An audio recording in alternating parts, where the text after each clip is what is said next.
La dyscalculie est un trouble spécifique des apprentissages qui va affecter les apprentissages numériques et mathématiques. Donc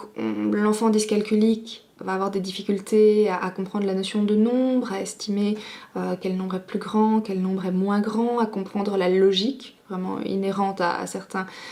calculs, à savoir comment poser une opération ou comment exécuter l'opération, à pouvoir raisonner au niveau logique sur des problèmes. La dyscalculie évidemment se décline en différents types, il y a différents types de dyscalculie, il y a différents niveaux de sévérité, donc les difficultés vont varier en fonction de chaque situation, mais de manière globale on voit des enfants qui peinent à réaliser les apprentissages mathématiques et qui ont vraiment du mal dans cette branche à l'école. La dyscalculie, c'est un trouble du neurodéveloppement, donc c'est-à-dire que c'est un trouble qui est présent dès le plus jeune âge, qui est lié à la formation du cerveau, et donc c'est un trouble tout à fait objectif et qui va accompagner l'enfant tout au long de sa vie, même si avec les prises en charge, il va réussir plus ou moins, selon les situations, à dépasser une partie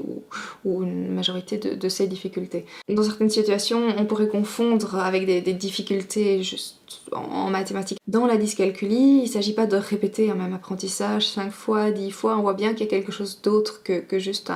un manque d'écoute ou un problème d'absentéisme. On voit bien aussi que l'enfant, on a beau le retravailler ou le faire faire une même opération autant de fois qu'on veut, c'est pas pour autant qu'il arrive à la poser, et si à la 10e fois c'est correct, c'est pas pour ça qu'à la 11e fois ça le sera encore. C'est par la manipulation qu'on apprend énormément. L'enfant